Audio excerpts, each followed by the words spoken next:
lecturer is also Faculty of Dentistry, Zsolt Tóth, and he is going to talk about lasers for dental applications. He's been here for the third time as well, so we are very grateful for him for giving us these talks. Thank you very much for coming. Thank you very much for inviting me. It's really an honor and pleasure to come here to see international group of students with wide age range. And well, I introduce myself. I finished the university at 988, and I started to do my diploma work on laser applications, data material processing. My job when I was a student was shifting thin layers from one target to another target. This was the so-called lift technique. Pulse lasers can remove thin films in vapor form, in liquid form, and even in solid form. And with this, a kind of patterning technique, a printing technique can be produced. Later on, I moved to laser processing by pulse lasers. This was ablation by X-hammer lasers, and not only ablation of solid materials but also liquid materials. We could produce nice waves on the surfaces, and I did a kind of fast photography. We had a small time duration flash lamp, like a dye laser or other type of femtosecond or picosecond laser. Then you can record with this extreme fast flash very well time resolved processes. And laser-induced processes are fast. It's very clear. And we did some very interesting photos how ablation proceeds, how these films are repelled by the laser, how they are traveling in the space. We could also visualize the melting of the material, and even could see how the solid film is teared off by a laser shot.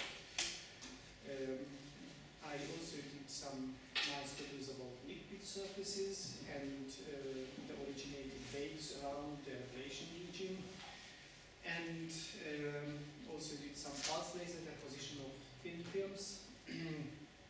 Then in 2000 I shifted to spectroscopy and investigation of semiconductor materials, and at that time we started to work with Faculty of Dentistry and did experiments which were told by the dean of the faculty. And later on, just 3 or 4 years ago, I was invited by the Faculty of Dentistry to teach their physics. So I teach now dentists, or dental students, better to say, and I'm getting acquainted with dentistry. I usually sit on exams, and sitting on exams helped me to learn more and more about teeth, and supervise my practice, how to clean my teeth and things like this. And well, as I work with lasers, and I'm in dental studies now, I set up a lecture for lasers for dental applications. Well, the outline of my talk will be first speak about lasers, laser sources, and I don't know if you had a lecture about laser safety, but I think that is very important, all kinds of laser applications. So I will tell not a complete lecture about, but a few words which maybe also will important how to use lasers for material interaction and also applications in medicine and dentistry. So after I over physics, so this will be a physics of laser processing, I will switch to the anatomy of teeth, and then from this and this point I will look laser applications in dentistry. This is a huge field. I'm sure I cannot cover the whole area. I will just pick up some examples which I found interesting. Surely there are many other nice things that laser can be applied in dentistry,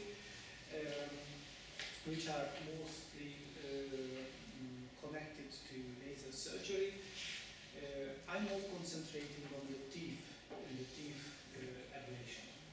And after my talk, I will give a short summary, and we maybe could discuss what are the progress in lasers in medical sciences or dentistry, and if you have some opinions, ideas which will be the future, I'm eager to hear it. So first, we have many different lasers. Here I have that laser, and I will also a green laser, but we have blue lasers and ultraviolet lasers as well. And surely you know the laser word, the origin of the laser word. This comes from the definition, light amplification by stimulated emission of radiation. This is a very good definition because practically it tells many things about laser operation.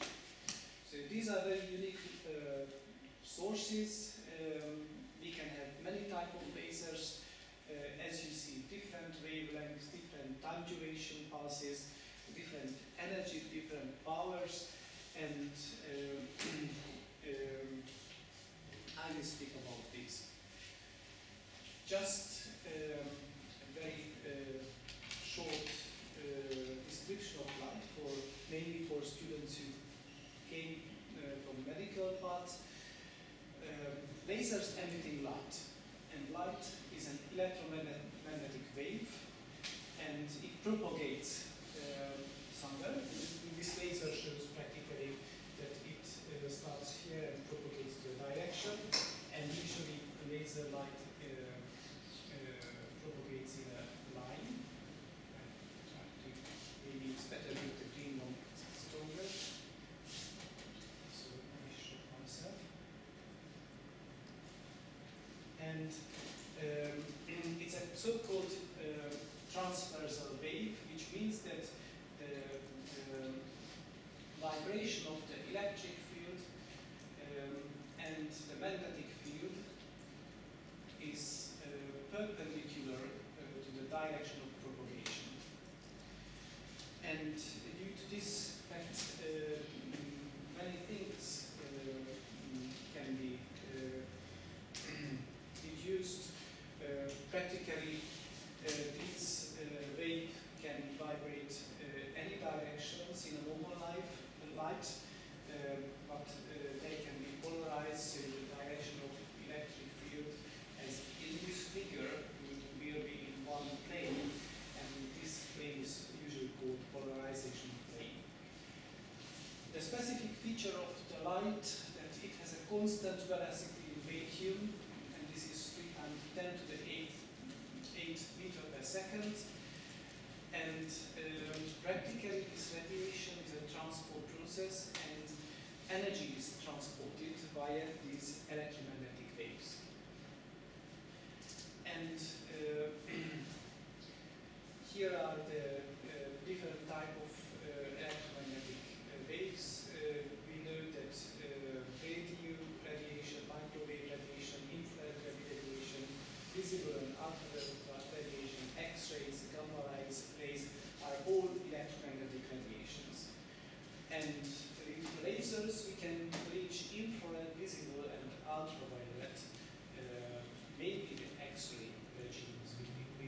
attosecond pulses, which were discussed by Katalin Varjú 2 days ago. And here we see that the frequency of the wave is increasing, and according to the increasement of the frequency and the Planck duration, the energy of the light photons are increasing, and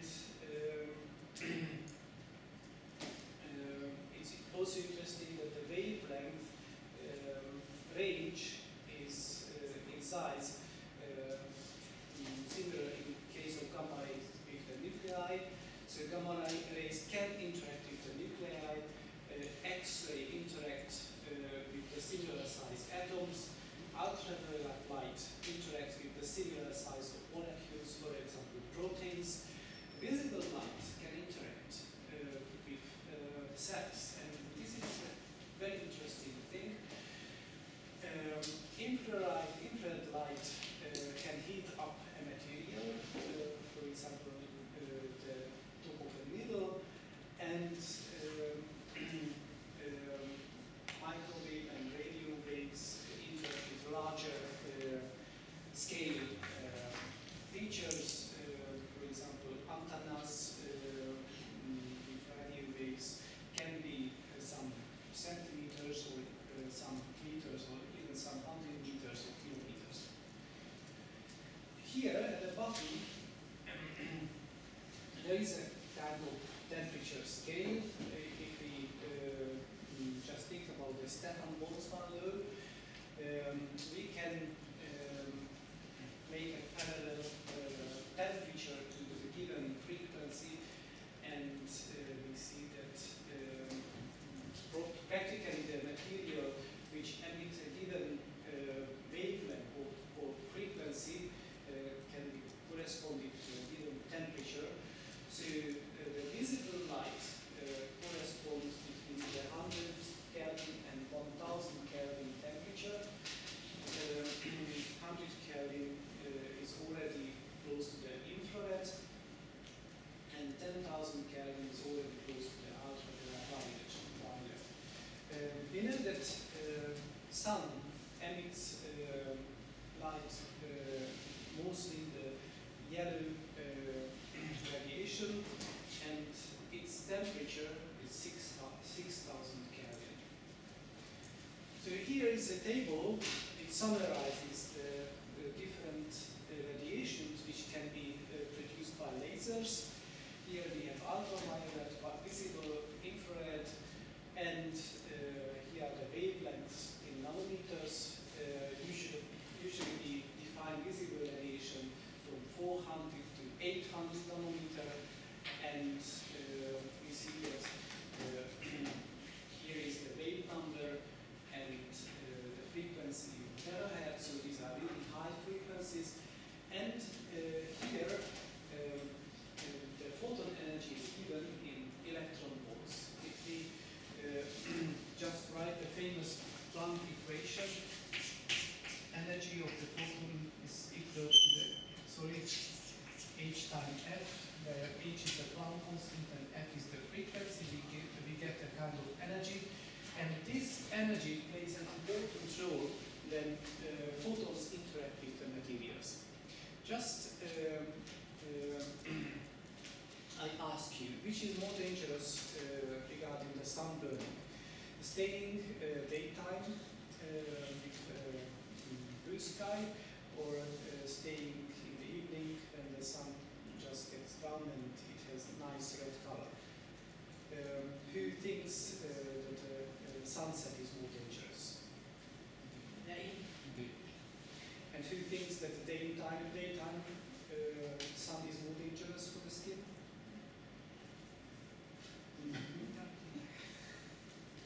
Well, daytime. Who says daytime? If I raise my hand, more and more people think about daytime. Well, their effect is different, because here we say ultraviolet radiation can have UVB or UVA region, then the photon energy can be from 3.1 to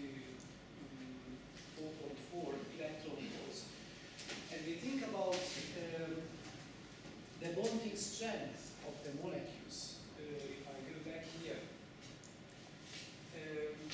this bonding strength lays already in the depth range. So if a light comes with that photon energy and light interacts with the electrons, which are practically make this bonding, they can vibrate these electrons, and according to this forced vibration, the electron can move out from the molecule and the bond will be broken.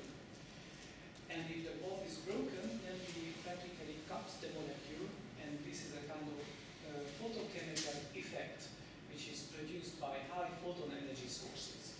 If we see infrared photon energy, this is below the bonding energy of the atoms in the molecules. So practically we can induce the vibration of the atoms in the molecule, which means that we practically heat up. Heating up is not as dangerous if the heating rate is not too high. So just some words about lasers. We know that in lasers we have an active medium, and in the active medium, if we put some energy into this active medium, there will be electron-occupied energy levels, so-called exciting levels, and if the amount of the exciting levels, which is denoted by N2, number of electrons at the exciting levels, are higher than the base levels, then in the material the light won't be only absorbed but also amplified.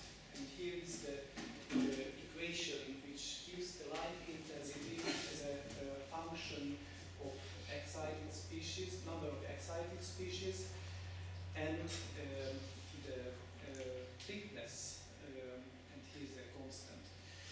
So if the amount of excited electrons in the active medium is higher, then we can get amplification, and here is the kind of energy system of an atom or molecule. Here we have an electron. We can excite this electron by different ways. For example, having a high photon energy light photon, and then if we have another needle which is not occupied by electrons, then we have the so-called population inversion, which makes possible the amplification. Population inversion is necessary because if we have on the base level more electrons than on the exciting level, then this sign will be negative, and if we have a negative value in the exponent, then the exponential function will be decreasing, then absorption takes place. On the other hand, if this will be a positive value, then exponential increasing happens, and this makes a kind of amplification. If one photon comes, then it can interact with the excited electron and produce the so-called stimulated emission, as it was in the definition, and then two photons will come, and if these two photons interact with the excited electrons, then form an exponentially increasing amount of light can be produced.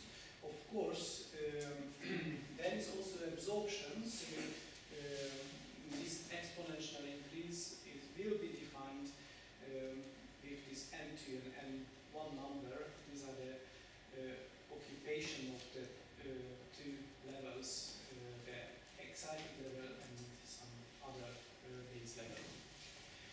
But lasers are not only amplified light sources. There is a kind of positive feedback between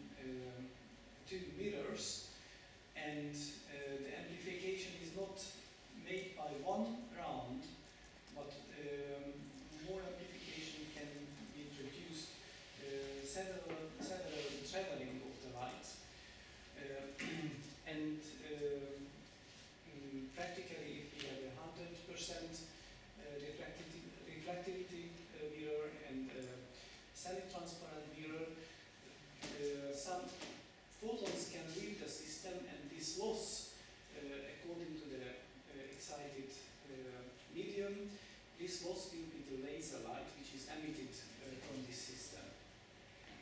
And these make the features of the laser which are very important. Usually these electronic levels have a given photon energy difference, and a given photon energy light will be amplified. And this makes the wavelength of the emitted radiation will be very characteristic. In other way speaking, the spectral lines of the laser will be very sharp. So it is not continuous, but in a very narrow sub-nanometer wavelength range will be wavelength of the emission.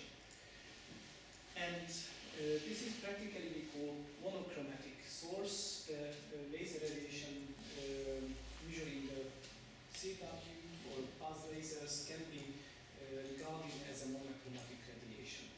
So it is one color.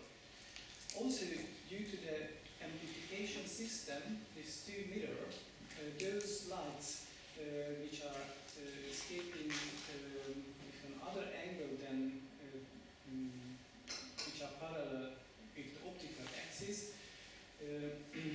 So those lights which are other angles, they are not amplified, and this means that low divergent light will be emitted from this type of system, and this can be utilized when we do some material processing with laser beam. I have to mention also the coherence. It means that, as I also marked on this slide, the waves are very similar regarding their phase as well. So the maxima and minima of the electromagnetic wave pockets, so the photons, are set to the equal phase. They are at the same position. So practically between these two mirrors, standing waves will happen, and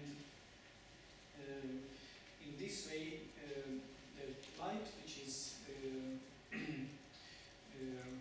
left from the resonator will be coherent. And coherency makes the laser light, gives the light the ability for interference. And interference can be used also in some cases in material processing. What is important from the view of material processing, that is the energy of the light. As I mentioned, light transport energy from one place to another place with an incredible high speed, that is the speed of light. And the energy and power depends on many things: the material, and the pumping, and the amplification, and the feedback, and the outcoupling. All these define what type of energy we can get out from laser. And also the laser radiation can be continuous, and these two lasers which I have now, these are CW lasers, continuous wave lasers. And then we do pulsing, so I can do a slow frequency pulsation, but lasers can be built with higher frequency pulsation.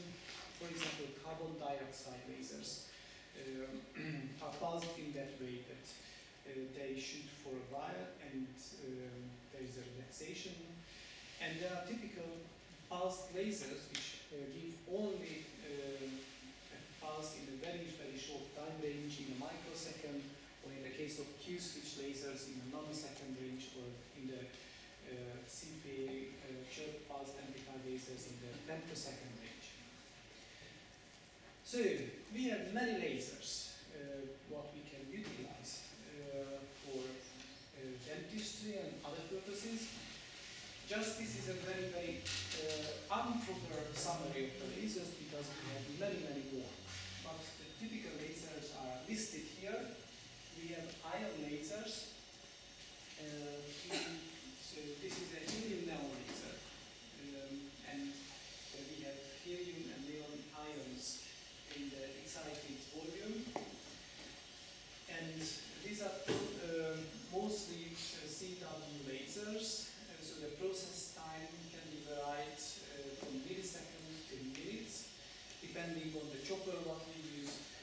And the power density what we can reach is 10 to the 3, 10 to the 6 watt over centimeter square. I will go back to the definition of power density, and the wavelength which are emitted, these are visible, or in the case of argon and krypton ion lasers, we have some UV lines as well. We have another type of gas laser. This is carbon dioxide laser, which utilizes the vibration of the carbon dioxide molecule. And with this, one can reach much higher power density, that is 10 to the 5, 10 to the 7 watt over centimeter square. And it has a specific mid-infrared wavelength. This is 10.6 micrometer. And the new lasers are diode lasers. They are still can be used in the CW regime, but even we can have shorter passes. Diode lasers utilize semiconductors, and these semiconductors can be excited by electric current. And the power density is 10 to the 3, 10 to the 6, so similar to ion lasers. So practically, ion lasers now are replaced by diode lasers because they are much smaller, much cheaper, and the efficiency of the diode lasers are much higher. We have UV lasers, visible lasers, and near-infrared lasers from diode laser. And therefore, if we want to change their type of working, just remember of the sunburst by UV light and just the heating by infrared light. We can use diode lasers for photochemical effects with the UV lasers. Visible and near-infrared lasers can be used for heating up material or producing effects which are does not cause essential heating, but in a way they interact with the cells of the body. Now, here is a line which is divide the two sections of the table. Here are the CW lasers and here are the pulsed lasers. For pulsed lasers, very typical lasers are the Q-switch solid-state lasers. This was one of the first lasers, the ruby laser, which is a sapphire rod was polluted by chromium ions, and chromium ions gave this nice reddish color, and it is called ruby. And these lasers, as it emits pulses in the nanosecond range, then you see that the power density which can be reached is much higher than other lasers. Practically, when you have an active medium, it can store an amount of energy. You can excite this active medium by light, flash lamps, for example, or lasers, or electric current, or X-ray, or gamma rays. If you want to use high energies, then you can produce chemical reactions or excitations. But usually, when you do the excitation, you have always losses. And also, if you do not want to destroy your active medium, then there is a limit how you can excite this material. And practically, if you couple out continuously the light, then the power will be decreased, but if you shorten the time, then power can be increased when you have these Q-switch lasers or excimer lasers. Q-switch lasers use crystals, as I mentioned, for example, ruby crystal or young crystals which are doped by neodymium or erbium. Excimer lasers are interesting lasers because they have a noble gas inside and a halogen element, and in the case of excitations, these halogen elements and the ions from the noble gases can form a chemical reaction.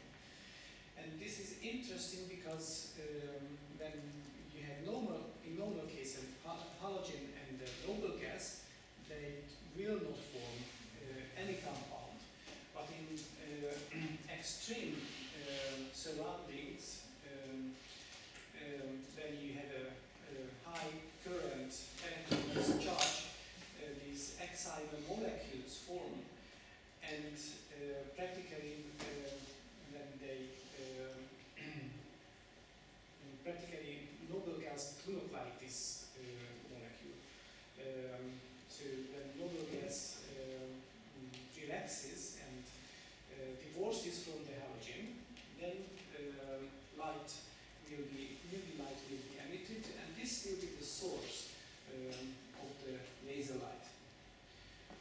There are dye lasers, and dye lasers can be used for producing short pulses, but usually these pulses have a very low energy and low power density.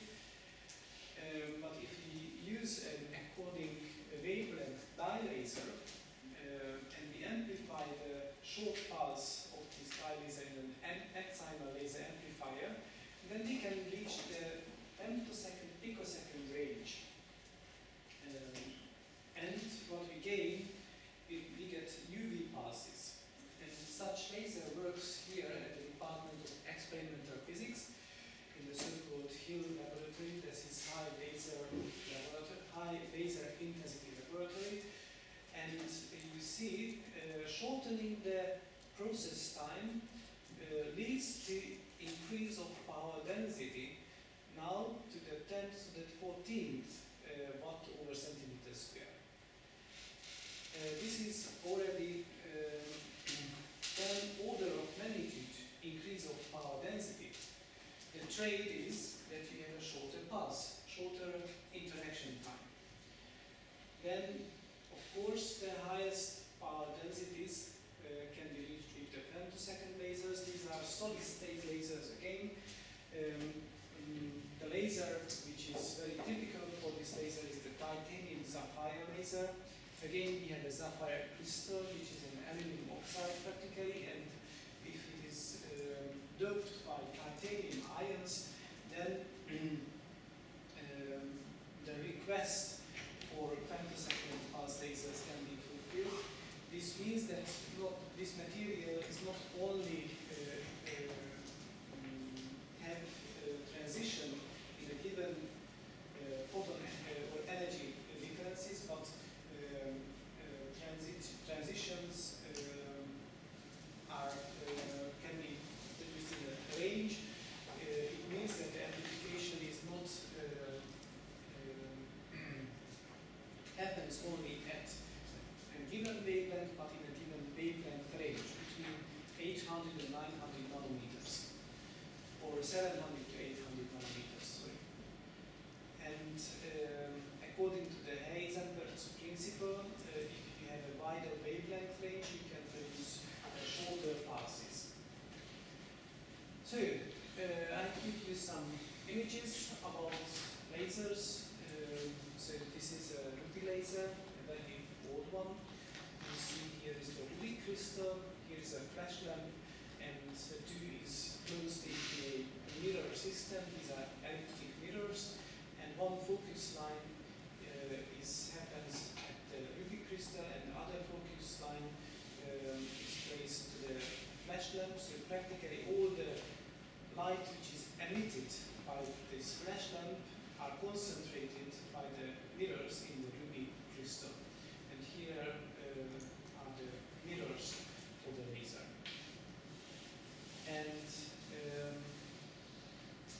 this was a solid state laser, and this is a kind of mixed laser, and this is practically this laser. Inside here we have the two batteries. What you see that way, and the laser part is only somewhere there. So such short laser we have, and this is a real combined laser because practically the light is produced by a semiconductor laser which is pumped electronically from the batteries, and this radiation is focused into a neodymium into vanadate crystal, and neodymium determines the laser wavelength of this laser. This is 1064 nanometer, and this infrared light will be generated here, and after this laser there is a so-called frequency doubling crystal, a KTB crystal, which produces from this 1064 nanometer light a 532 nanometer light, which is a green light, as you could observe from this laser. I put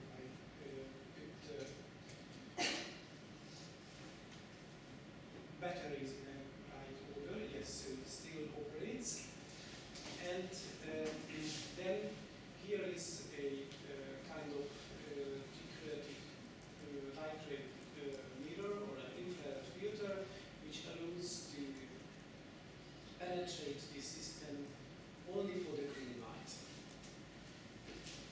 And you see there is one laser, two laser here, and here is an electric pumping, and here is pumping by light.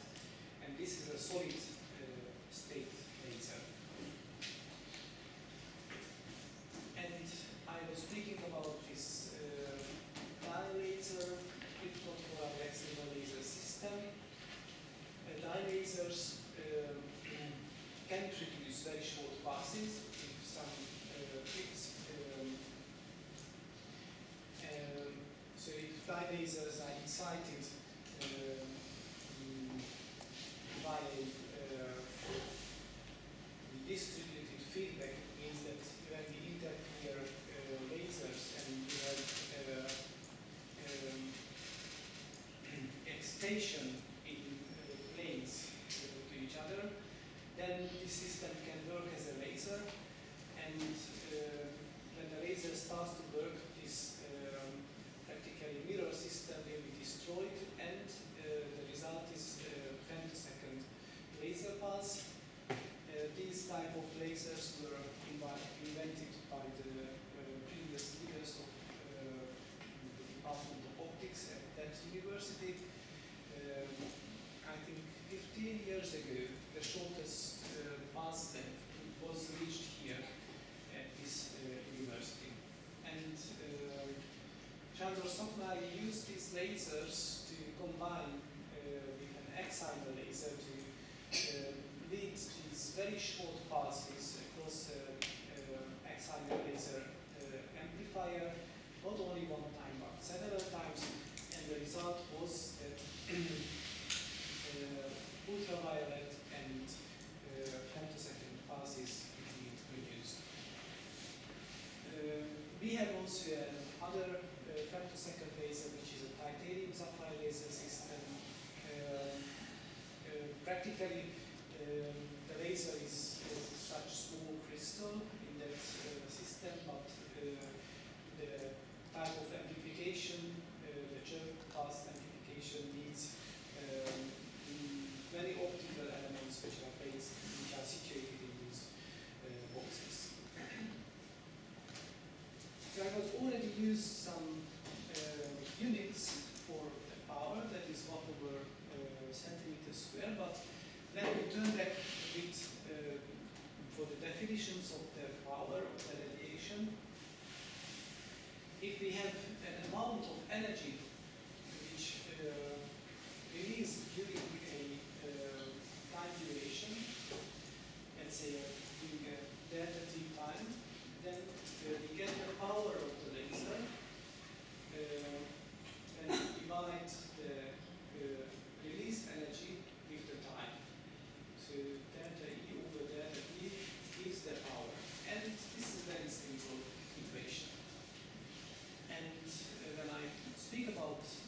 intensity or power density, then I have to speak also what is the area which is interacts with this light. And practically the intensity is defined by the power and the area and their ratio. And their unit, its unit is the watt over square meter, but the square meter is high. It's usually is not available by lasers. Usually square centimeters or smaller areas are used. So the usual unit is watt over centimeter square. How can we change the surface? We can defocus or focus laser light by lenses.